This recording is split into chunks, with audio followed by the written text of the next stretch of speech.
Hola con todos queridos estudiantes del ciclo de entrevistas del Código Orgánico Administrativo de Tendencia Legal.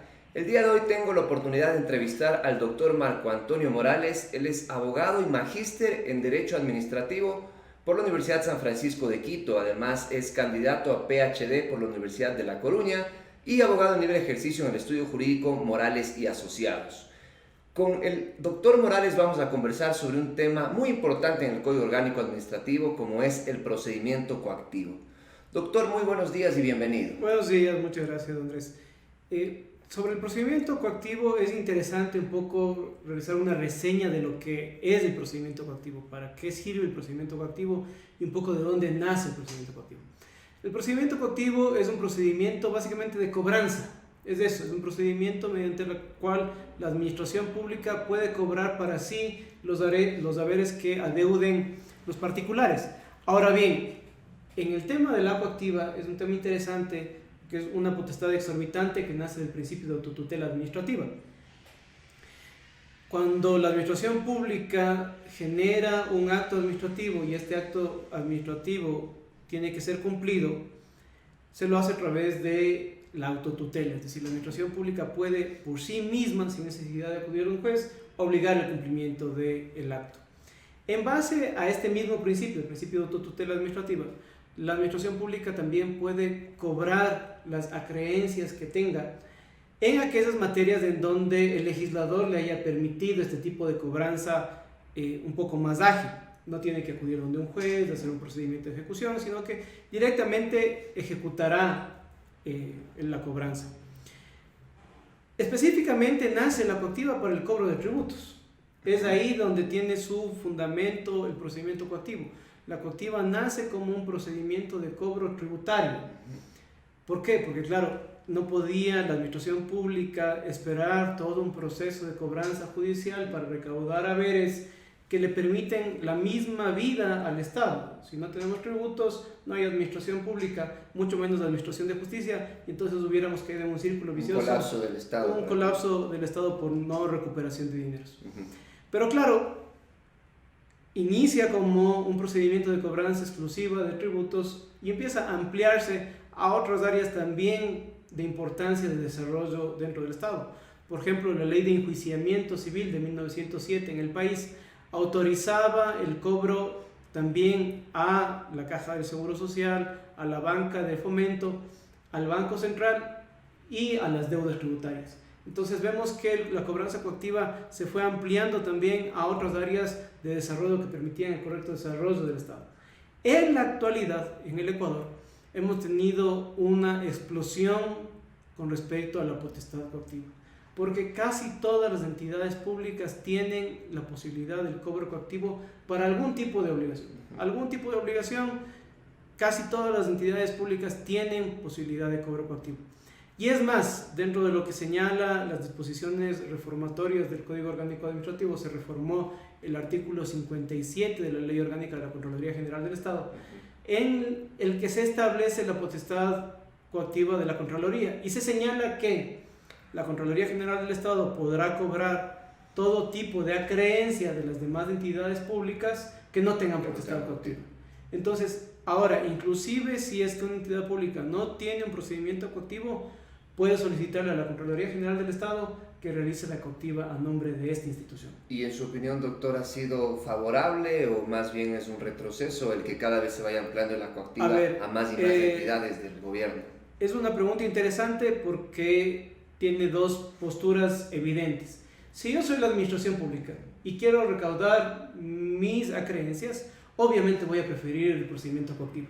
¿Por qué? Porque tengo un procedimiento rápido, ágil, en donde le digo, vea señor, usted me está debiendo tanto, usted pague o dimita bienes en 3 días, o si no yo empiezo a cobrar. Ahora, en cambio, desde el punto de vista del ciudadano, esto es trágico, porque como les decía yo, la idea de la coactiva nace para la subsistencia del Estado, para que el Estado no deje de recaudar sus tributos. Pero entidades como, inclusive privadas, el Banco del Pacífico. El Banco del Pacífico es una entidad privada cuyo accionista mayoritario es la administración pública.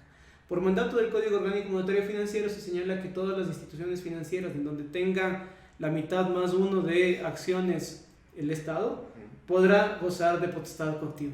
Entonces el Banco del Pacífico le puede cobrar a usted su deuda a través de la vía coactiva, lo cual al ciudadano le resulta trágico porque, por ejemplo, si yo tengo que impugnar para poder suspender el procedimiento coactivo, tengo que consignar el valor más de un 10%. Eso le genera un gravamen al ciudadano. Entonces, para la administración pública, obviamente es bueno tener un procedimiento coactivo de cobro ágil y rápido, pero para el ciudadano, que es para quien deberían pensarse las leyes, es muy complejo. Debería limitarse, yo considero que debería limitarse el procedimiento coactivo solamente a ciertos casos específicos, porque caso contrario nosotros lo que estamos haciendo es sometiéndole al ciudadano a un gravamen que no debería tener que soportar. Pero bueno, el legislador, esto es lo que decidió el legislador ha decidido que se va a preferir que la administración pública tenga un procedimiento rápido y ágil para poder recaudar sus tributos, y entonces ahora inclusive aquellas que por ley no tienen la posibilidad de cobro coactivo pueden solicitarle a la Contraloría General del Estado que cobren sus deudas líquidas a través de este procedimiento. Prácticamente con esta disposición, doctor, diríamos que en sí toda deuda del Estado se va a poder cobrar con coactiva. Toda deuda, si no tengo, le puedo pedir a la Contraloría. Toda deuda líquida, ¿no es cierto? Todas aquellas que sean líquida, pura y de plazo vencido podrán ser cobradas por la vía coactiva, ya sea por la institución que tiene la potestad coactiva o por la Contraloría General del Estado, si es que no tuviese la competencia de realizar la coactiva. Perfecto, entonces en ese sentido ya entramos un poco en lo que es el procedimiento. Decimos que para que se pueda ejecutar una coactiva, además de tener esa potestad establecida, se debe tener una deuda líquida, pura determinada y de plazo vencido. La coactiva, como nos ha explicado nuestro expositor, no es algo nuevo con el Código Orgánico Administrativo, ya data inclusive con inicios tributarios, como nos ha indicado. Pero, ¿qué hace el Código Orgánico Administrativo entonces? ¿Qué trae de nuevo o qué trae prácticamente de que nos merezca discutirlo o compararlo con la normativa anterior? A ver, es un tema importante el Código Orgánico Administrativo porque primero es la primera norma que ya regula de forma ordinaria a todas las instituciones públicas. ¿Qué es lo que ocurría con el Código de Procedimiento Civil? Que como hacía referencia a la misma norma procesal civil, había muchos vacíos con respecto a el manejo administrativo. Y esos vacíos tenían que verse sustituidos a través de normativa interna. Entonces, cada institución tenía su propio reglamento de coactiva y en ocasiones completamente disímiles entre sí. Para poder defenderle al ciudadano, uno tenía que estar revisando la normativa interna de cada una de esas instituciones para observar cómo se iba a llevar a cabo la coactiva. Ahora, por suerte, eso se elimina. ¿Por qué? Porque la coactiva se va a llevar a cabo básicamente en base a lo que señala el Código Orgánico Administrativo. Y esto ya unifica los procedimientos de casi toda la administración pública. Doctor, el último inciso del artículo 42 del Código Orgánico Administrativo menciona expresamente de que para el procedimiento coactivo se aplicarán únicamente las disposiciones de ese código. ¿Eso quiere decir que ya nadie puede aquí inventarse un reglamento de coactivas? A ver, podrá existir un reglamento de coactiva solamente para el manejo interno dentro de la institución, para determinar algo muy parecido a lo que será un orgánico funcional, pero se deberá regir básicamente por lo que señala el COA. O sea, para distribuir competencias. Básicamente para distribuir y manejo de competencias, un poco para establecer todo en una sola norma que en ocasiones resulta beneficioso para la administración dentro de la institución, pero el ciudadano sabrá que ya las reglas generales están dadas en el Código Orgánico Administrativo. Ya no tiene que comenzar a hacer una búsqueda de qué dirán otras normas conexas, sino que todo estará en el Código Orgánico Administrativo. O si es que hubiera alguna circular o reglamento interno que contravenga, sabemos que ya sabemos por principio que no de jerarquía podrá, va a aplicar el Código Orgánico Administrativo. Así es. Entonces, prácticamente lo bueno del Código Orgánico Administrativo una vez más es que unifica este procedimiento, pero ¿en qué consiste este procedimiento? ¿Qué etapas tiene este procedimiento? A ver, ahora veamos eso. Algo muy importante que hace el Código Orgánico Administrativo es separar primero una fase preliminar y de facilidades de pago, y luego ya la fase propiamente de apremio o coactiva. En la fase preliminar o facilidades de pago es una fase en donde se llega a determinar la deuda y es en donde se emite o no un título de crédito. El título de crédito es aquella que señala la liquidez de la deuda, es aquella que determina exactamente el monto de la obligación, cuánto es lo que tenemos de intereses y cuánto es lo que se tiene que pagar, cuál es la deuda. En esta fase preliminar es posible que no sea necesaria la emisión de un título de crédito. Supongamos que usted tiene un pagaré firmado con una institución pública y el pagaré vence. No tiene sentido llegar a una liquidación de la deuda porque es en el mismo instrumento, este título ejecutivo, en donde ya está la deuda líquida. Entonces no necesita usted emitir un nuevo documento. Ya. Si fuese necesario emitir un nuevo documento, se emite un título de crédito bajo los requisitos muy similares a lo que señalaba el Código Tributario. No diferencia en nada prácticamente. No diferencia en nada prácticamente. Ya. Una vez que está hecho eso, tema importante que antes no había, que ahora sí existe, yo puedo impugnar el título de crédito, de acuerdo al Código Orgánico Administrativo. Ya. De acuerdo al Código Tributario y antes la normativa del Código de Procedimiento Civil, el título de crédito no era impugnable. Ya. O sea, quiere decir que primero me notifican antes de iniciar la cautiva con el título de Me crédito. notifica con un título de crédito o con el conocimiento de la obligación. Ya. Y en ese momento, si es que hay un título de crédito, yo puedo impugnar este título de crédito en un procedimiento administrativo ordinario, En sede administrativa. en sede administrativa. Ya. Y de la resolución que emita la autoridad, que normalmente será la dirección financiera, la autoridad que tiene que emitir el título de crédito, de la resolución que esta persona emita, recién ahí se empezará el cobro coactivo. ¿Y esta impugnación al título de crédito tiene algunas razones específicas o puede ser Simplemente una impugnación abierta? es por no haber sido emitido conforme a derecho, señala el código. Serían como requisitos de forma tal vez Entonces que podemos poner. tenemos de formas y de fondo, porque Ya. podría ser que la deuda, por ejemplo, esté prescrita Mm. o que no se haya realizado de forma adecuada la liquidación. Pero ¿y podría una administración pública en sede administrativa declarar prescripción de la deuda o tendrían A que... solicitud del administrado, sí. Y si puede tener la Sí, sí. autoridad para decir, Sí. ya ha pasado el tiempo, pero ya está Sí, sí, sí. prescrito. A No solicitud necesita de- ir a un juez que No, declare a prescripción. solicitud del administrado podría declararse, por ejemplo, prescrita la deuda y por lo tanto la nulidad del título de crédito. Perfecto. Y supongamos que ya un ciudadano impugnó ese título de crédito, le negaron la impugnación y hay que Ahí seguir se con el despacha, procedimiento. ahí se despacha la coactiva. Es Y decir, empezamos. cuando yo tengo ya un título de crédito o un título ejecutivo y no ha pagado dentro del periodo de facilidades de pago, que son 10 días desde la notificación, Ya. se inicia ya el despacho del procedimiento de apremio, en donde la administración pública ya puede tomar medidas cautelares para poder realizar la cobranza. Y una consideración importante, cuando hablamos de medidas cautelares, ¿qué tipo de medidas podría imponernos la administración para el cobro de esta A cobra? ver, dentro de lo que señala el mismo procedimiento coactivo en el Código Orgánico Administrativo, básicamente son tres. Tenemos la retención Ujú.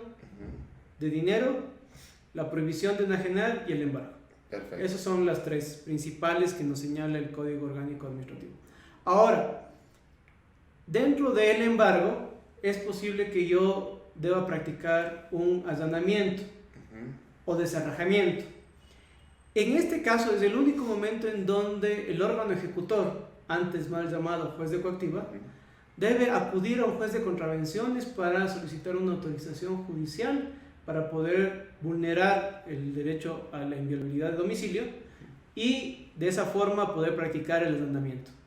Entonces, un tema importante que hay que recordar, ya no sucede como antes sucedía con los jueces de coactiva, ahora el órgano ejecutor no puede realizar un allanamiento y deserrajamiento si no es previamente con la autorización del juez de contravenciones. Y en el caso, doctor, de qué pasa con las prohibiciones de salida del país, que son muy frecuentes. Ahí tenemos un tema importante porque no está en el Código Orgánico Administrativo como una medida cautelar que pueda tomar el órgano ejecutor la prohibición de salida del país.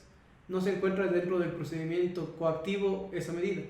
Ahora, ya un poco luego hablaremos de esta dicotomía que existe entre la coactiva tributaria y la coactiva no tributaria, Ujú. porque en la coactiva tributaria, al mantenerse vigente el código tributario, se mantiene vigente la posibilidad de que en ese caso, sí, llamado juez de coactiva, porque eso no se ha derogado, ni se ha cambiado, ahí sí pueda ordenarse la salida, la prohibición de salida del país. Entonces, En materia pero tributaria. para la otra coactiva, porque para la coactiva que se rige con el COA no tenemos Para la como medida coactiva con el cautelar COA no la existe prohibición como- de salida del no país.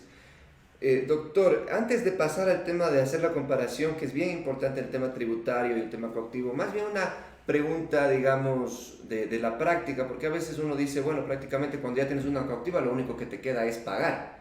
¿Qué alternativas presenta el Código Orgánico Administrativo o de la experiencia del ejercicio profesional cuando un cliente dice, tengo este juicio de coactiva o este procedimiento de coactiva, por llamarlo de manera correcta, ¿Qué puedo hacer? ¿Y qué puede hacer una persona cuando eso sucede? A ver, lo primero que tengo que saber yo es observar si se ha seguido efectivamente el debido proceso dentro del procedimiento coactivo. Si es que el órgano ejecutor efectivamente ha sido debidamente investido, es decir, si hay un nombramiento detrás de su posibilidad o una delegación detrás de su posibilidad de realizar el cobro coactivo. Si es que ha sido debidamente notificado el auto de pago, si es que las medidas que se han tomado han sido acordes a lo que señala el Código Orgánico Administrativo. Es importante, por ejemplo, dentro del Código Orgánico Administrativo ya existe algo que se llama la prelación de embargo. Ya el órgano ejecutor, quien está realizando la coactiva, el recaudador, no puede a su arbitrio ordenar la prohibición de enajenar de todos los bienes o la retención de dineros en cuenta de todas las cuentas. No, ya no puede porque le señala una prohibición expresa. Y me permito citar un poco lo que señala el artículo 283 del Código Orgánico Administrativo. Dice, se prohíbe la adopción de medidas cautelares o el embargo de bienes que manifiestamente excedan la deuda total a ser recaudada. Entonces, si yo tengo una deuda de $200, por ejemplo, con la CNTEP, mal me pueden a mí ordenar un embargo de mi vehículo. Claro. O mal se les podría ocurrir ordenarme a mí la prohibición de enajenar de mi vivienda. Porque son medidas que exceden completamente el monto de la deuda. Entonces, ahora ya el Código Orgánico Administrativo sí me da herramientas de defensa. Si bien es cierto, cuando tengo una coactiva se me complica mucho la defensa, porque básicamente es un procedimiento de cobranza rápido, sí me da ya el COA, por suerte, ciertos parámetros que debe seguir el órgano ejecutor, el recaudador, para respetar los derechos ciudadanos. En el caso de que, no sé, el auto de pago hubiera sido mal emitido, o que la autoridad no tuviera la investidura que se necesitaba, como se nos ha señalado, ¿podría yo tal vez pedirle una eventual nulidad y podría declararlo el órgano? Sí. Totalmente. Dentro del mismo procedimiento. Ahora, a ver, ahí tenemos una cuestión importante y de bastante discusión. Dentro del mismo procedimiento coactivo me señala que no se pueden presentar recursos a aquellos actos emanados ya en la fase de apremio, dentro de la vía administrativa. Eso quiere decir después del auto de pago. Después del auto de pago. Una vez notificado el auto de pago, me dice, usted no tiene recursos en la vía administrativa. Estábamos el otro día con unos dos profesores en la discusión de, ok, yo no puedo presentar recursos, pero puedo presentar una petición. Será, porque al final de cuentas me queda a mí siempre el derecho constitucional de petición. Exacto. Y luego, en base al principio de autotutela administrativa, si efectivamente el órgano ejecutor se está dando cuenta de que hay nulidades, puede o no puede revisarlas. En el caso de lo que señala el Código Orgánico Administrativo, en base al principio de autotutela y la posibilidad de revisión de sus propios datos, sí podría. Exacto. No puedo presentar un recurso, efectivamente no puedo presentar un recurso. Es decir, no hay aquí... O sea, queda ya a discreción de la administración si quieres revisar o si quieres... Ahora, yo me puedo ir porque ya entendemos que esto no es un procedimiento jurisdiccional, esto es un procedimiento administrativo, por lo tanto las actuaciones que emanen de este órgano ejecutor son actos administrativos. Yo siempre tendré cómo acudir al contencioso. Más allá del proceso de excepciones de la coactiva, que es una cuestión distinta, también tengo yo el recurso subjetivo en contra de los actos administrativos en sí mismos. Pero está el derecho de petición. Pero ahí en ese caso de que yo voy al... No sé si se mantiene o no el tema de que uno cuando quiere proponer una excepción a la coactiva, ¿tiene o no tiene que pagar la deuda más del 10%? A ver, eso es un tema que hay que entenderlo de forma adecuada. Yo puedo presentar las excepciones de la coactiva sin necesidad de consignar el valor de la deuda, pero no se suspende el procedimiento de apremio.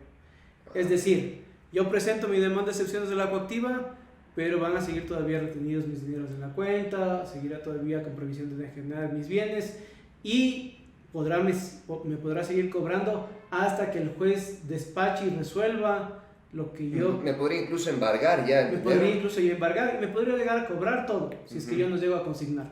La consignación sirve para suspender el procedimiento de apremio. Para eso sirve la consignación.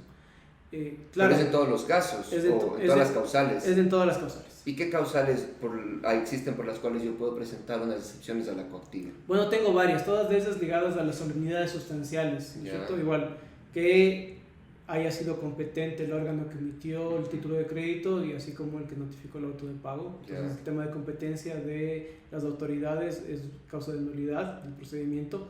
si es que no se aparejó el título de crédito al procedimiento coactivo, es decir, si es que el ciudadano no sabe cuál es la fuente de la obligación, si es que la obligación estaba prescrita o no debidamente liquidada, si hubieran pagos parciales, por ejemplo, y no se tomó en cuenta eso al momento de emitir el título de crédito. Entonces, temas de prescripción de la deuda. Luego tenemos las nulidades comunes que existen dentro de todo procedimiento. Si por ahí era yo solamente el responsable del pago y no del deudor, por ejemplo, legitimidad pasiva con respecto al procedimiento coactivo. En ocasiones, lamentablemente aquí en el país es bastante usual que los recaudadores pongan medidas en contra de la empresa y del representante legal, inclusive en aquellas deudas que no son de carácter solidario. Entonces, en ese caso es evidente que el representante legal no tiene por qué pagar una deuda de la compañía a la cual representa, son personas distintas y se convierte en nulo el procedimiento coactivo que haya ordenado aquel. Y tendría que declararlo ahí al Tribunal Contencioso Y eso ya declara el Tribunal Contencioso Administrativo en un proceso de excepciones de la coactividad. Bueno, doctor, en el caso de que un ciudadano ya quiera prácticamente tratar de solucionar las cosas, del cual nos presenta la oportunidad de presentar facilidades de pago. Ahora mi pregunta es si es que la administración está obligada a aceptar esa petición o puede decidir respecto de si es que acepta o no acepta. Sí, bueno, ahí es importante la discrecionalidad que tiene el órgano ejecutor. Más allá de que una persona en un momento determinado busque pagar a través o solicitar facilidades de pago para poder pagar su deuda en el procedimiento coactivo, hay ocasiones en donde, si yo obviamente tengo retenidas mis cuentas, soy un comerciante y me dedico a eso, voy a buscar salidas, voy a buscar opciones, pero no siempre voy a tener la posibilidad de realizar un pago que le asegure a la administración pública la recuperación de su deuda. ¿Qué tal que el órgano ejecutor observa que no existen las garantías suficientes para poder, valga la redundancia, garantizar el pago del 80% que todavía se mantiene? Porque al menos un 20% debe pagarse de contado. Pero, ¿y qué tal que no hay garantías a fin de afianzar el pago del otro 80%? En ese caso, el órgano ejecutor puede observar si es que aquellas garantías que pueden ser reales o personales son suficientes o no. Y si encuentran insuficientes, porque al final de cuentas es su responsabilidad. Es su responsabilidad la autorización de facilidades de pago. Entonces, el órgano ejecutor, efectivamente, en este caso no es el órgano ejecutor, sino en realidad es la dirección financiera, quien haya emitido el título de crédito, quien realiza el análisis. No es lo mismo el órgano ejecutor que la dirección financiera. No, aquí en el procedimiento coactivo ya el Código Orgánico Administrativo nos dice, miren, hay que separar, por una parte, quien hace la determinación del monto de lo que se adeuda y por otra parte, quien hace la cobranza, el recaudador. ¿Y normalmente quién va a ser en una institución pública? De acuerdo a lo que nos dice el COA, si es que no hay nada dentro de la ley que determine, por ejemplo, la Ley Orgánica de Empresas Públicas señala que el recaudador, el juez de coactiva, el recaudador es el gerente. En cambio, dentro de el COTAD, el Código Orgánico de Organización Territorial, Autonomía y Descentralización, señala que es el tesorero, el órgano recaudador. Lo que te dice el Código Orgánico Administrativo, siguiendo un poco la teoría de la cobranza, es quien te determina el monto de la deuda es la dirección financiera y quien realiza la cobranza es la tesorería. La tesorería es quien hace recaudos.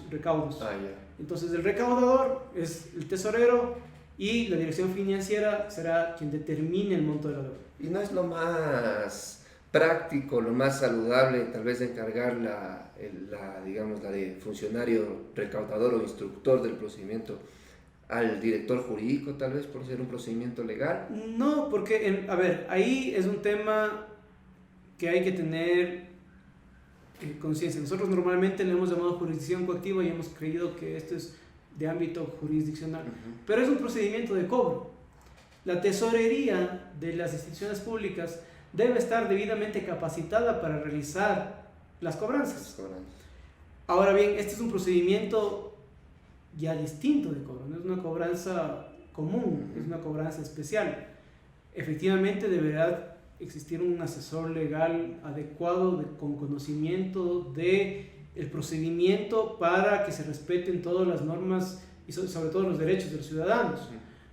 Pero quien tiene a su cargo, quien tiene a su resguardo en sí la obligación de cobrar la deuda es la tesorería. Ya. Entonces, está bien que sea ese órgano el que mantenga la cabeza del cobro. Ahora, ¿cómo se organiza administrativamente? Y un poco ahí regresábamos al tema de la normativa interna. ¿Cómo se organiza administrativamente esa área a fin de que exista alguien también con la capacidad jurídica y el conocimiento jurídico para que el procedimiento se lleve a cabo de forma adecuada? Es otra cosa. ¿Sí? Yo creo que van las dos cosas, la una al lado de la otra. ¿Sí? La parte de la tesorería para el recabo de la creencia y luego poder señalar contablemente también cómo se va recaudando. Y por otra parte, el jurídico para que se observe que todos los procedimientos que se van realizando se hagan conforme a lo que señala el Código Orgánico Administrativo. Perfecto. La coactiva tendría entonces, creo, doctor, a manera de resumen, dos etapas. La etapa de precoactiva, digamos así, donde se trata de un cobro amistoso. Una fase preliminar. Una fase preliminar y la fase de apremio. Que son las dos etapas del procedimiento coactivo. Usted dijo que ya no existe la medida de salida del país en la coactiva del COA. La pregunta es la siguiente: si yo me iniciara una coactiva con el Código de Procedimiento Civil o con los reglamentos que tienen las entidades públicas y tengo puesta esa medida, toda vez que ya el COA ha eliminado esa medida, ¿es factible que un ciudadano haga una petición para que se levante esa medida? Sí. Siempre y cuando está fuera del ordenamiento jurídico. Siempre y cuando la cobranza no sea de materia tributaria, yo puedo solicitarle al recaudador, al anterior juez de coactiva, si le vea, por favor, levante usted esa medida que ya el ordenamiento administrativo ha observado que es inapropiada para la cobranza de las deudas. Ahí me voy a otro tema que dice el Código Orgánico Administrativo. De manera general dice que los procedimientos iniciados con anterior a la vigencia del COA se finalizarán con la normativa anterior. Sí. ¿No podría una administración decir: estoy tramitando esto con el Código de Procedimiento Civil que sí me permitía esa medida y por lo tanto mantener la medida? A ver, ahí hay una puntualización. El Código de Procedimiento Civil tampoco señalaba la prohibición de salida del país como porque una la medida. Ponían. Sí, la ponían, pero era un poco haciendo analogía con el Código Tributario.